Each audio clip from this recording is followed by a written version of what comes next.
Hey everybody, welcome back to Andrina's Creation. In this video, you're going to see me work on a cake topper. It's going to be 3D, a shaker, and it's going to have lights. Now, this is not a tutorial at all. This is just a watch me work. But of course, if you have any questions, feel free to comment down below and I will answer them. You already know my software of choice is Silhouette Studio, so that's what I'm going to be using.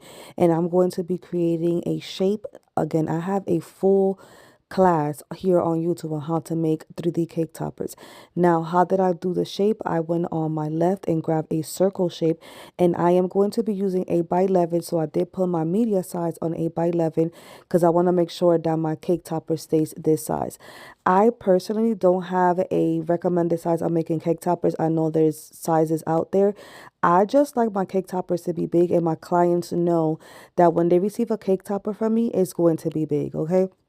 Now, I did grab a shape. Like I said, I did grab a circle shape, created the circle, and then I went and grabbed this image from Google because it's going to be a DreamWorks home theme. I never heard of this cartoon, but I did my research and this is what I found.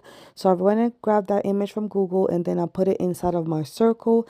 And then I grabbed this ribbon from Creative Fabrica. Y'all know I love that website. And then all the PNG images I got from Etsy, for the exception of the home logo. The home logo, I got that PNG on Google. Again, I'm just putting everything the color that I know I want to cut it out. That's one of the tips that I can give you guys. I always color everything just so I can have an idea when I go cut the cardstock. I went and grabbed this holographic background from Google, so I know that everything is in this background that I'm going to be cutting out of holographic cardstock, if that makes sense. So I'm not printing this holographic. I know I'm going to be cutting out a metallic holographic cardstock. So again, now you see me putting everything together and how I want everything to look. And then when you see me creating layers, it's just an offset. So the star, the icon that looks like a star on your right side, that is the offset icon. And yes, even though I'm working in Silhouette Studio, you can still do all this in Cricut Design Space, okay? So when I click on the image and then I click on the offset, that is the layers that I'm creating.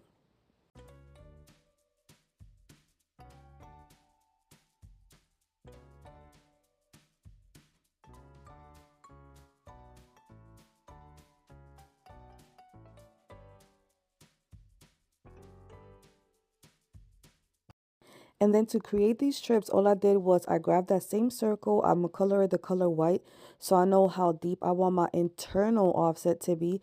And then when I'm satisfied on how it looks, I'm just going to grab both circles, right click and make it a compound path. And that's how I made the strips. So this is the strips that I use personally when I want to create shakers. But I'm also going to be creating more internal offsets to give it more layers of different colors to that exact same strip. Hopefully that makes sense. So I created my strip by creating an internal offset. I click that strip again and then more internal offsets and then see how many I want and just color it the colors that I want them to be.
I know for my newbies, sometimes this software can seem kind of complicated and some of the steps might seem like too much.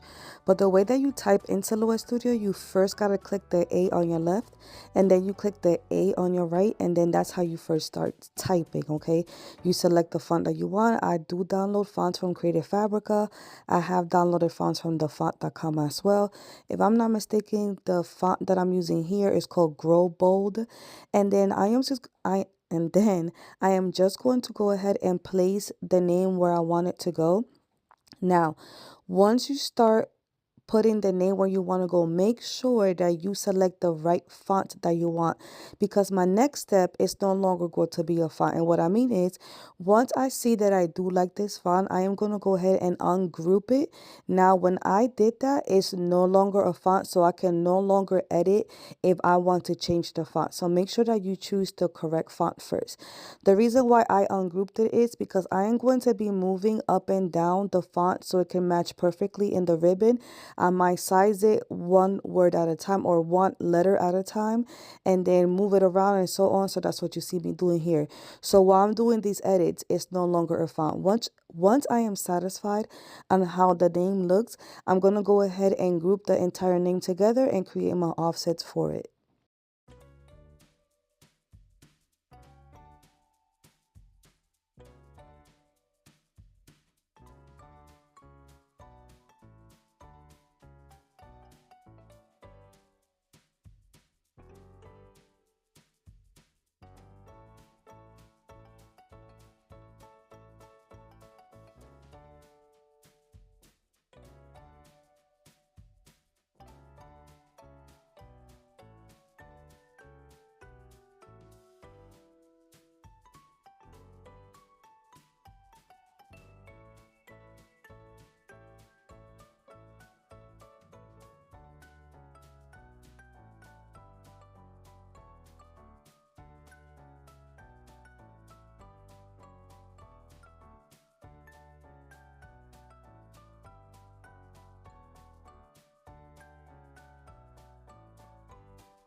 All right, so for this image right here, I didn't like all the extra stuff it was in the back.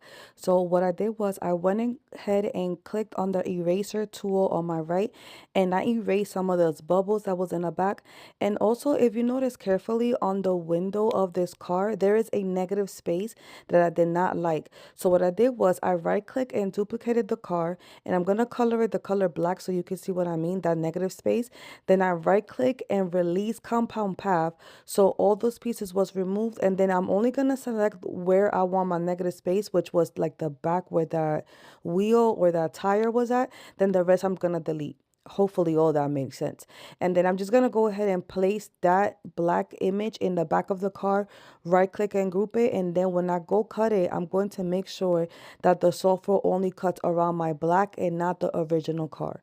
Then I am satisfied how it looks. I'm gonna go ahead and create my offsets. Also, I don't think I mentioned at the beginning, I am color matching everything with the character. So all my layers, I wanted to color match. So how do you color match? It's right there in your paint palette. You see a medicine dropper right there. So I click on that medicine dropper. I go ahead around my characters. I click on it, and that is the color that I'm using. All right.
So now what I'm going to do is I'm going to select my entire cake topper once I'm satisfied on how everything looks. And I'm going to right click and weld. This is going to make an entire welded piece for me. And this is what I'm going to be creating or putting a solid cardstock in the back. Now I also wanted this piece to have another layer. So I'm clicking on it and creating an offset. And then I am going to go ahead and place everything in the back. So I'm going to have actually one bigger piece in the back, and then the internal offset will be the green. Hopefully that makes sense. I just wanted this cake topper to have lots and lots of layers. Now let me say this. There is no right or wrong on how many layers you should make a cake topper. This is all your liking, whatever you like. I am very extra. The more layers, the better for me. Now, for a beginner, do I recommend making all these layers? Absolutely not, because you're going to get overwhelmed.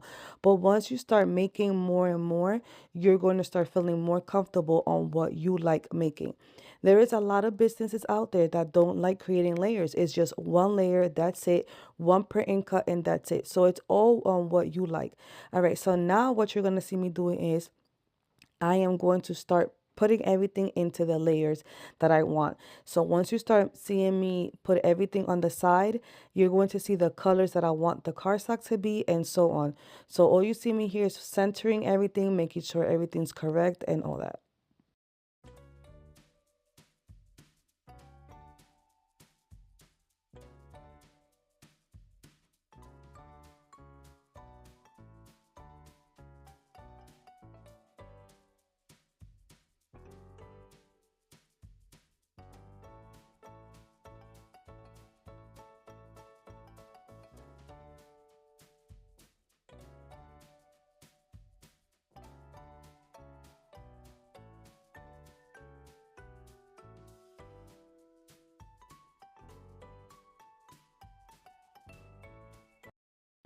So here I noticed that I forgot to add the actual holes for my balloon lights. That's what I use, balloon lights.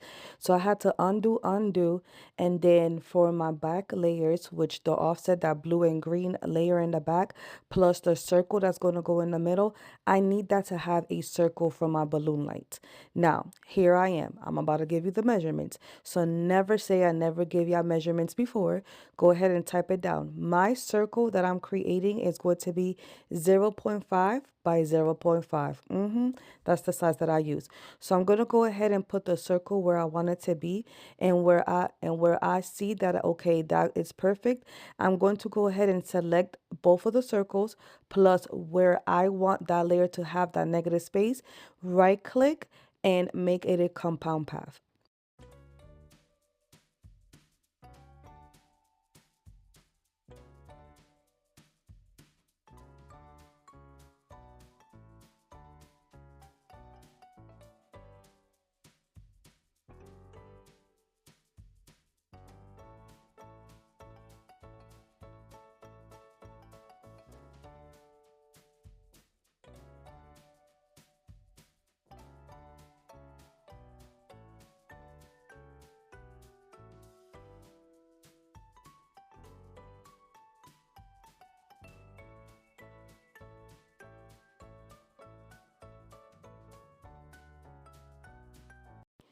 So now I am just placing every single layer the way that is going to be going placed on the cake topper, step by step. First is the blue, then is the green, then is my printed design for the inside of the circle. And then what I'm doing is, remember, I did multiple strips. The internal offsets that I did for the strips, I want everything to be welded with the characters. So when I'm ready to glue the characters, I know exactly where they belong. So this is what I mean. I know after the circle, I need a green strip, right? So I'm going to go ahead and select everything and weld. But before I delete that green over there, I need to make sure that I put them on the side, because that is going to give me the dimension for my shakers to move. Once I have that over there, I'm going to place it on the side. And then my next layer, I think, is the color yellow. So what the yellow strip is there, I'm selecting everything, right click and weld. That's my next color. Once I have the yellow, I delete the yellow strip. Then my next strip, I think it was blue. I select the blue, all the images, weld, put it on the side. Delete the blue. Then I do the same thing with the next colors. When I'm done with all the strips, I'm not doing that with the metallic holographic one because it's a thin strip, so I don't need it for that. So once I do all that with all the strips, then I delete it, put it on the side, and then I'm gonna separate all the layers for the name and the images, and then that's it, y'all. So as you can see here, I'm placing everything exactly how it's going to go. Now for the strips, for the dimensions, it's up to you how many you add, how deep you want it for your shakers to move. I don't want a deep shaker here, so I think I only added like around 4 to 5 strips. And I also grabbed that same strip and deleted the inside of the circle, and I did an internal offset for my acetate because I want the acetate to be smaller than the actual circle that I created, so I have some space around to put glue.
Now for the assembly part. Me, I like everything to be very sturdy, so my back layer, I do cut it out 2 times. Everything I'm using here is 80 pound and up. My favorite brand of cardstock is Bazzil. I'm using my own brand of glue. You can use whatever glue of your choice. And I am gluing 2 of the backing together. And this is going to be all the way in the back of my cake topper.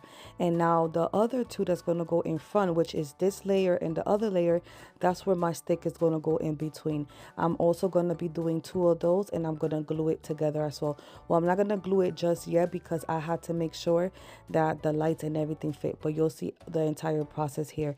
Let me say this again. I know it's a lot of layers. You don't have to create it like this. I just personally love the layers. And to create layers or the dimension, I am going to be using 3D foam dots.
All right, guys, you guys made it all the way to the end. To let me know that you guys made it all the way to the end, comment down below a blue heart to let me know you was here. If you are new here, don't forget to subscribe and click on the notification bell to get notified every time I upload new videos. Go ahead and join my free Facebook group. It's called Andrina's Creations Crafting Lounge. I would love to have you in my community. All you have to do is answer all 3 questions to get approved.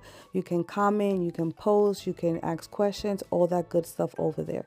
Now also comment down below anything else you would like to see from me, templates, videos, tutorials, and I will make that happen for you as long as I know how to make them.